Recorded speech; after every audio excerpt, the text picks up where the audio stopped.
आम्रपाली बौद्ध काल में वैशाली के वृज्य संघ की इतिहास प्रसिद्ध लिच्छवी राजनृत्यांगना थी। इनका एक नाम अम्बपाली या अम्बपालिका भी है। आम्रपाली अत्यंत सुंदर थी और कहते हैं जो भी उसे एक बार देख लेता वह उस पर मुग्ध हो जाता था। अजातशत्रु उसके प्रेमियों में था और उस समय के उपलब्ध साहित्य में अजातशत्रु के पिता बिंबसार को भी गुप्त रूप से उसका प्रणयार्थी बताया गया है। आम्रपाली को लेकर भारतीय भाषाओं में बहुत से काव्य, नाटक और उपन्यास लिखे गए हैं।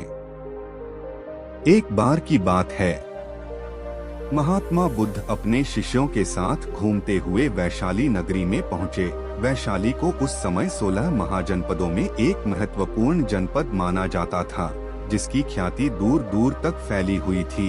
यह नगरी परम वैभवशाली और हर तरफ से संपन्न थी।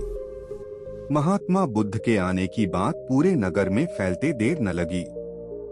जिसे जब पता चलता वह तभी उनसे मिलने पहुंच जाता और उनके उपदेश सुनकर खुद को भाग्यशाली समझता। बुद्ध का चरित्र ही ऐसा प्रभावशाली था कि उनसे प्रभावित हुए बिना कोई नहीं रह सका।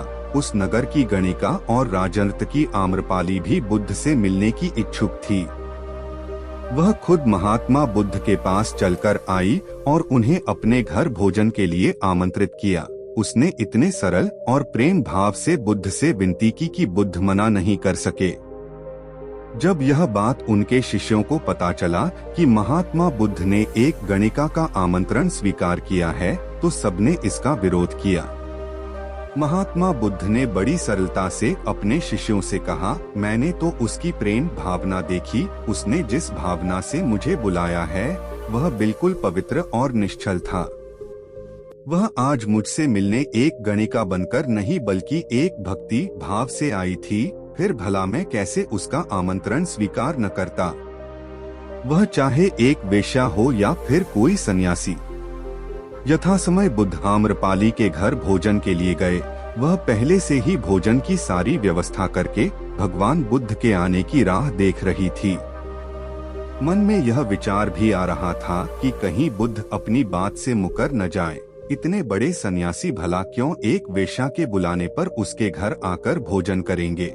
परंतु जैसे ही आम्रपाली ने बुद्ध को अपने घर आते देखा, उसकी प्रसन्नता का ठिकाना न रहा।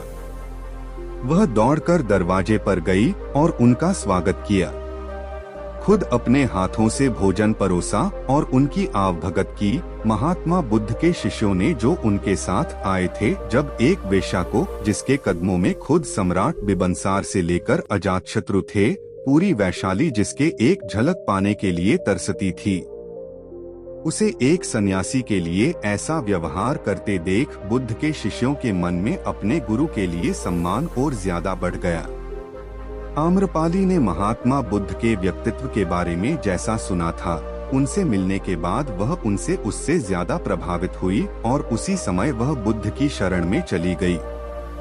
अपनी सारी संपत्ति वह बौद्ध मठ के नाम करके आजीवन भिक्षुणी बन गई।